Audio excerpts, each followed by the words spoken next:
जय हिंद। कैसे हैं आप सभी? आशा करता हूँ सभी स्वस्थ और मज़े में होंगे। सभी बच्चों का एक ख्वाब होता है कि वो 90 और 95% लेके आएँ और घर वालों का नाम रोशन करें, ताकि अपने गली मोहल्ले में केवल अपना ही नाम हो। ठीक है, लेकिन वो बच्चे कैसे होते हैं? वो बच्चे होते हैं एवरेज। वो टॉपर नहीं है पहले से कि बस जो पढ़ा उनको याद हो गया और वो जो कहते हैं छाप के आ गए, उनको 90-95% आ गए। वो ऐसे बच्चे हैं अभी जिनके 50%, 60%, 40% बन रहे हैं, लेकिन एक ख्वाब है उनके पास भी कि कहीं से 85%, 90%, 95% लेके जाएं। अगर आप भी उन्हीं बच्चों में हैं तो बने रहिए हमारे साथ, क्योंकि अगली 5 से 7 मिनट में हम ऐसी आपको ट्रिक्स और टिप्स बताने वाले हैं जहाँ से आप स्मार्ट स्टडी करके आप भी आराम से, ज़्यादा नहीं तो 90% तो आप लेके ही आएंगे। मैं 95% पूरे नहीं बोल रहा हूँ, 95% वो बच्चे ला पाएंगे जो पहले से तैयारी कर रहे हैं, लेकिन अभी से अगर आप स्टार्ट करेंगे तो ज़्यादा नहीं तो 90% तो आप लेके आ सकते हैं। और मेनली मैं आज बात करूँगा साइंस की। ठीक है, क्योंकि जो विज्ञान विषय है ये सभी बच्चों को कठिन लगता है, क्योंकि यहाँ पर बहुत ज़्यादा डायग्राम होते हैं, बहुत ज़्यादा कॉम्प्लेक्स नाम होते हैं कि याद नहीं हो पाते। तो सबसे पहले हम इसी की बात करेंगे, साइंस की। बाकी और टॉपिक और विषय के बाद में हम बात करेंगे। ठीक है, बाद में करेंगे चर्चा कि और विषय में कैसे तैयार करें, लेकिन आज हम जो विशेष रूप से चर्चा करने वाले हैं, विशेष रूप से चर्चा करने वाले हैं हम विज्ञान की, कि विज्ञान में कैसे आप 90 और 95 नंबर ला सकते हैं 100 में से।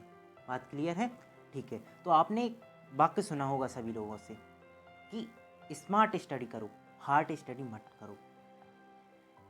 ठीक है, study smart, not just hard. लेकिन किसी ने ये नहीं बताया होगा कि स्मार्ट स्टडी करने के तरीके क्या होते हैं, कौन कौन से तरीके अपनाकर हम स्मार्ट स्टडी को कर सकते हैं। ठीक है, और हार्ड स्टडी किसे कहते हैं? देखो, हार्ड स्टडी का मतलब होता है तुम लगातार 7-8 घंटे पढ़ लो कि तुम्हारे दिमाग में कुछ नहीं है, बस उसको रटते ही जा रहे हो। आज तुमने रटा और कल तुम उसको भूल गए, फिर कल भी तुमने रटा और परसों उसको भूल गए, पता चला एग्जाम के दिन आपको कुछ याद ही नहीं रहा। ठीक है, इसलिए कहते हैं स्टडी स्मार्ट करो, मतलब कम समय में पढ़ो, लेकिन ऐसा पढ़ो कि बाद में अगर कभी भी ज़रूरत पड़ जाए तो आपको दोबारा पढ़ने की ज़रूरत ना पड़े। तो आज हम कुछ ऐसे ही तरीकों के बारे में पढ़ने वाले हैं कि आप कौन कौन से तकनीकें अपने आ सकते हैं जहां आप स्मार्ट स्टडी को करके 90 और 95 नंबर ला सकते हो साइंस में। ठीक है, ओके। सबसे पहला और इम्पोर्टेंट बात होती है डेली स्टडी रूटीन्स बनाओ। अब यहाँ पे मैं स्टडी रूटीन की बात कर रहा हूँ, तो यहाँ पे पहली बात ये समझो कि जैसे सब लोग बोलते हैं ना, हम नहीं बोलेंगे वैसा आपको कि आप ये टाइम टेबल बनाओ कि आपको साइंस कितने घंटे पढ़नी है, मैथ कितने घंटे पढ़नी है, इंग्लिश कितने घंटे पढ़नी है, हिंदी कितने घंटे पढ़नी है। ठीक है, ये सब भूल जाओ, मेरी बात याद रखो। तो यहाँ पे डेली स्टडी रूटीन ना बना के आप यहाँ पे बनाओ डेली एक्टिविटी रूटीन, कि आप कब खेलोगे, कब आप खाओगे, कब बाहर जाओगे, दोस्तों से मिलोगे, कब मोबाइल चलाओगे, कब इंस्टाग्राम चलाओगे, कब फेसबुक चलाओगे। ठीक है, उसका टाइम आप मैनेज करो। स्टडी का टाइम मैनेज करना मतलब आप बेवकूफ़ हो। ठीक है, अब आपको बुरी लगे तो बुरी लगे, लेकिन अगर आप स्टडी का टाइम मेंटेन कर रहे हो ना, कि 1 घंटे मैं इंग्लिश पढ़ूंगा, 2 घंटे मैथ पढ़ूंगा, 1 घंटे साइंस पढ़ूंगा, तो आपसे बड़ा बेवकूफ़ कोई है ही नहीं है, क्योंकि आप टॉपर बनने वाले हो, आपको 95 प्लस लाना है।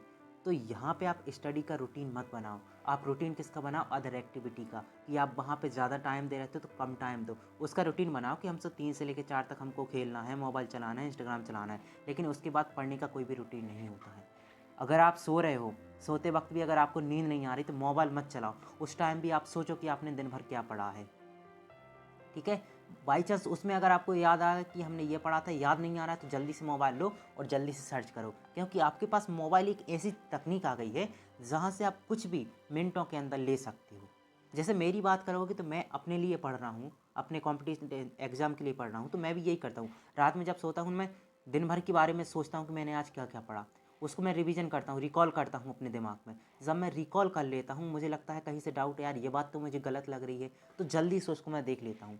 मान के चलो मैं खेल भी रहा हूँ, तो खेलते खेलते मैं देखता हूँ कि कहीं पे अगर साइंस लग रही है तो वो साइंस लग कैसे रही है। जैसे इलेक्ट्रिसिटी पास हो रही है तो उसमें कौन सा लॉ लग रहा है, तो वो मुझे देखना चाहिए, विजुलाइजेशन होना चाहिए। ठीक है, और मैं पहले ही बोल रहा हूँ, कोई भी एक्टिविटी करो और साइंस की बात आएगी तो आप जो डेली की एक्टिविटी करते हो ना, वहाँ पे हर एक जगह साइंस है। अगर आप अच्छे से साइंस को पढ़ोगे ना, तो आपको हर जगह साइंस दिखेगी। आप अगर लिख रहे हो तो वहाँ पे भी साइंस है, अगर आप देख रहे हो तो वहाँ पे भी साइंस है। और ये कहीं और की बात नहीं कर रहा है, मैं 10th क्लास की बात कर रहा हूँ। अगर आप लिख रहे हो तो उसमें फ्रैक्शन है, ये आपके पास साइंस की बुक में है। अगर आप देख रहे हो अलग अलग कलर दिख रहा है, तो ये आपकी साइंस की बात है, जहाँ आपने प्रकाश लाइट के बारे में पढ़ा है। तो मैंने क्या बोला, अगर कोई अदर एक्टिविटी भी कर रहे हो तो वहाँ पे भी आप क्या कर रहे हो, साइंस को ही पढ़ रहे हो। तो ये मत बोलो कि आपको केवल किताबों से ज्ञान होगा।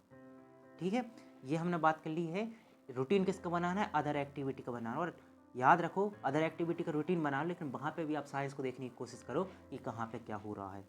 ठीक है, ओके। अब अगली बात करेंगे हम कि डायग्राम और फ्लो चार्ट बनाओ। ठीक है, जैसे आपके पास रूम है, ठीक है, आप रूम में कुछ डायग्राम बना के रख दो। ठीक है, कुछ फ्लो चार्ट बना के रखो, आप कॉन्सेप्ट चार्ट बना के रखो कि ये चीज़ हमें याद नहीं होती, जैसे हमको पीरियोडिक टेबल याद नहीं होती, हो सकता है हमारे पास रिएक्टिविटी सीरीज याद ना हो, तो आप उनको एक दीवार पे चिपका के रख दो कि ये चीज़ हमको याद नहीं हो रही, इसको हम चिपका के रख दे रहा है। अगर आपकी बार बार उस पर नज़र पड़ेगी, फ्लो चार्ट पर पड़ेगी, जैसे आपके पास में फ्लो चार्ट पर नज़र पड़ रही है, ये क्या चीज़ है, ये क्या है, ठीक है, तो उसमें आपको लगातार नज़रों में आएगा ना, तो एक हिसाब से आपको धीरे धीरे याद हो जाएगी कहाँ पे कौन सी चीज़ थी। ठीक है, बात क्लियर है। तो हमें, और डायग्राम की बात ऐसी करें तो डायग्राम भी ऐसा है, महीने खाड़ में एक आध बार आप बना के देख लिया करो, क्योंकि डायग्राम भी आपसे बहुत ज़्यादा पूछते हैं। ठीक है, डायग्राम बनाया, उसका पहले हमने मन से बना ली डायग्राम, फिर उसके हम देख रहे हैं उसके अंदर के पार्ट वगैरह बना ली, कहीं पर दिक्कत है थोड़ा अपन पलट के देख लो पीछे। ठीक है, बात क्लियर है। अगली बात करते हैं हम हार्ड टॉपिक को कैसे हैंडल कर सकते हैं। हार्ड टॉपिक मतलब जैसे हम पढ़ रहे हैं इलेक्ट्रिसिटी के बारे में पढ़ रहे हैं। ठीक है, हम अपनी क्लासेस में भी अभी इलेक्ट्रिसिटी चल रही है, मान के चलो इलेक्ट्रिसिटी क्या लगता है हमको हार्ड टॉपिक लग रहा है, तो इसको हम हैंडल कह सकते हैं। तो लर्न एनीथिंग एनीवेयर, हमने अभी अभी आपको बताया था, जब आप खेल रहे हो तब भी आप क्या है, फिजिक्स का उपयोग कर रहे हो, साइंस का उपयोग कर रहे हो। तो जब इलेक्ट्रिसिटी के बारे में पढ़ेंगे तो आप देखना कि जैसे मान के चलो आप टीवी देख रहे हो, ठीक है, अब टीवी में आप देखोगे आपके पास पिक्चर चल रही होगी, कार्टून चल रहे होंगे। ठीक है, अब वो पिक्चर और कार्टून कहाँ से चल रहे हैं, जब वहाँ पे लाइट आ रही है, तो वहाँ पे जैसे लाइट वाली हमारे पास में कोई डोरी है, तो वहाँ पे आप देखो लाइट कैसे फ्लो कर रही है। अगर लाइट लेफ्ट टू राइट चल रही है तो इलेक्ट्रॉन कहाँ राइट टू लेफ्ट चल रहे होंगे। तो आपके दिमाग में आ जाना ही चाहिए कि यहाँ पे हमने इलेक्ट्रिसिटी के बारे में पढ़ा था कि जो हमारे पास में लाइट की डायरेक्शन होगी वो किसके अपोजिट होगी, इलेक्ट्रॉन के डायरेक्शन के अपोजिट होगी। तो आपके पास याद आ जानी चाहिए कि भाई हमने ऐसा कुछ पढ़ा था। ठीक है, ऊपर से हम करें कस्टमाइज लाइनिंग पेज। ठीक है, कि हम अपनी लाइनिंग की जो चीज़ें हैं उनको अलग अलग करके रख देंगे। हो सकता है हमारे पास खिलौनों की चीज़ें, उससे भी हम कुछ लर्न कर सकें। ठीक है, ओके। और रिसोर्सेज के बारे में हम देखेंगे, ज़रूरी नहीं है कि हमारे पास बड़े बड़े ही उपकरण हो तब हम उनसे सीख सकते हैं। हमारे पास जो छोटी छोटी, जैसे हम बॉल खेल रहे हैं, छोटी छोटी बॉल है हमारे पास में, क्रिकेट बैट है, ठीक है, और अदर रिसोर्सेज हैं, जैसे आप किचन में चलेगा मम्मी के पास, वहाँ पे आपके पास कई चीज़ें मिल जाती हैं, बेकिंग सोडा मिल जाएगा, कास्टिक सोडा मिल जाएगा आपके पास में, नींबू मिल जाएगा। तो यहाँ से भी आप बहुत चीज़ें हैं ऐसी जो आप सीख सकते हैं। ठीक है, बात क्लियर है। और जैसे ही हार्ड टॉपिक मिलता है ना, तो हार्ड टॉपिक को हम छोटे छोटे टॉपिक में भी बांट देते हैं और फिर भी उसको याद कर सकते हैं। ठीक है, अब हम बात करते हैं वे टू रिमेंबर, कैसे हम किसी चीज़ को अधिक समय तक याद रख सकते हैं।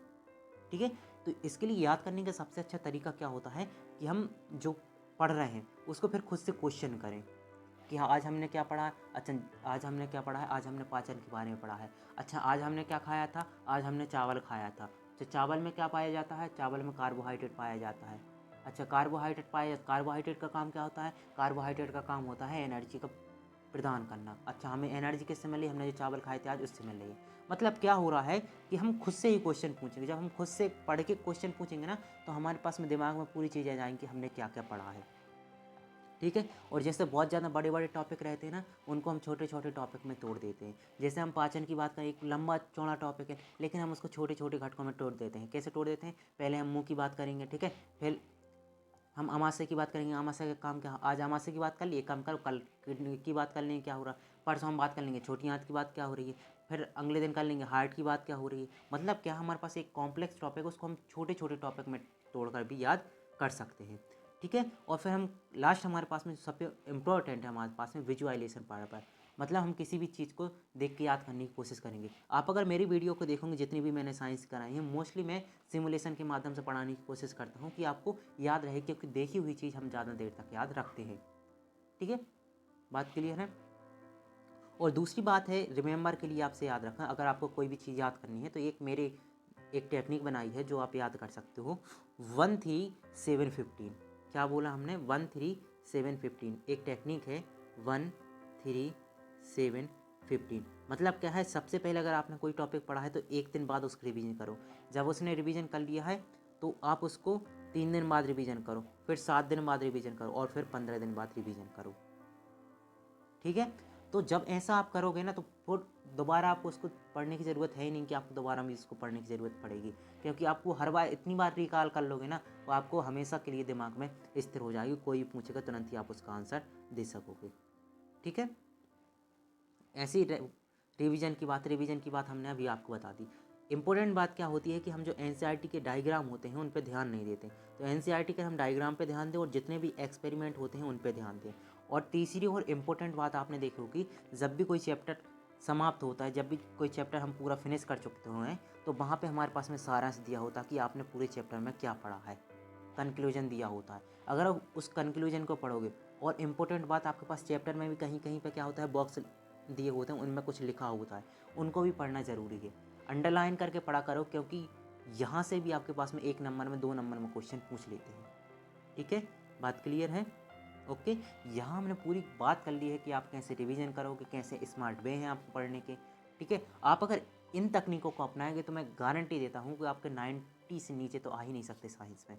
ठीक है, ऐसे ही अदर सब्जेक्ट में, बस साइंस में क्या करते हैं हम चार्ट वगैरह आ जाते हैं, मैथ में थोड़ी हमें प्रैक्टिस की ज़रूरत पड़ती है, साइंस में भी प्रैक्टिस की ज़रूरत कहाँ पड़ती है, आपने सुने होंगे न्यूमेरिकल जो फिजिक्स में आते हैं। अब वहाँ आप प्रैक्टिस करते हैं, क्योंकि प्रैक्टिस बीइंग परफेक्ट, जितनी ज़्यादा आप प्रैक्टिस करोगे उतने ज़्यादा आप परफेक्ट होते जाओगे। तो जितने ज़्यादा आप न्यूमेरिकल सॉल्व करने की कोशिश करोगे उतने ज़्यादा आप परफेक्ट होते जाओगे। और यहाँ पे भी आपके पास में अलग से कोई नहीं पूछता कि आपसे अलग से बना के दे दिए क्वेश्चन, आपके पास जो आपके बुक में है एनसीईआरटी में न्यूमेरिकल है वही न्यूमेरिकल आपको देते हैं। बस आपको आदत है, किसकी आदत है, अध्ययन में से गाइड में से पढ़ने की, तो आपने वहाँ देख लिया कि यहाँ तक था ही नहीं और आ गया क्वेश्चन में, तो आप बोलेंगे आउट ऑफ सिलेबस आ गया। ऐसा कुछ नहीं होता, जो आपके पास एनसीईआरटी में एग्जाम्पल दिए होते हैं वही आते हैं। ठीक है, आशा करता हूँ कि आपको पसंद आई होगी ये वीडियो और समझ में आया हो कि आप स्मार्ट स्टडी को कैसे कर सकते हैं। ठीक है, अच्छे से पढ़ते रहिए, स्वस्थ रहिए, जय हिंद।